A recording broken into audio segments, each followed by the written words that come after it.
ایسا لگتا ہے کہ محلے سے مسلمان ختم ہو گئے یا کہیں باہر چلے گئے، مسجد خالی پڑی ہوئی ہے، نماز سے 2 یا 3 منٹ پہلے لوگ مسجد کے اندر آ رہے ہیں، کوئی دلچسپی نہیں، اللہ تعالیٰ سے لو لگانے کے لیے کسی تعلق کا اظہار نہیں،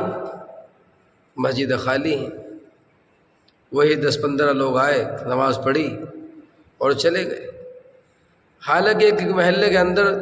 200 300 لوگ موجود ہیں، لیکن مسجد خالی ہیں۔ جب ہمارے اوپر پابندی لگائی جا رہی تھی کہ 5 لوگوں سے یا 6 یا 7 سے زیادہ لوگ نہیں پڑھیں گے، تو ہماری حالت یہ تھی کہ ہم اماموں کو فون کر رہے تھے کہ حضرت میں بھی آ رہا ہوں، ذرا دروازہ کھولے رکھیں، مجھے بھی اندر لے لیں۔ تو جب اللہ تبارک و تعالیٰ نے آج جب دروازوں کو کھول رکھا ہے تو کوئی نماز پڑھنے آنے کے لیے تیار نہیں ہے، اور جب دشمنان اسلام نے ہماری مسجدوں کے دروازوں کو بند کر دیا تھا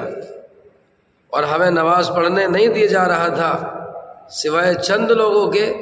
تو پھر ہماری حالت یہ تھی کہ ہمیں نماز پڑھنے میں مزہ بہت آ رہا تھا۔ لہذا مسلمانوں، ذرا تو رحم کھاؤ، اپنی ذات پر اور اپنی آخرت پر تھوڑا سا تو رحم کھاؤ۔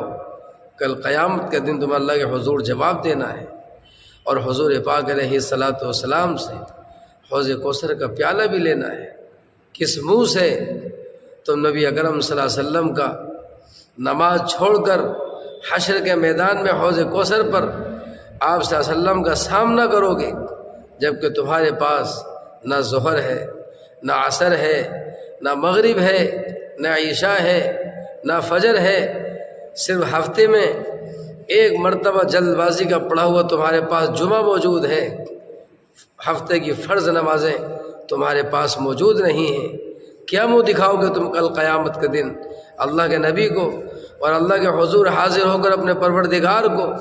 کیا تم اپنے پیغمبر سے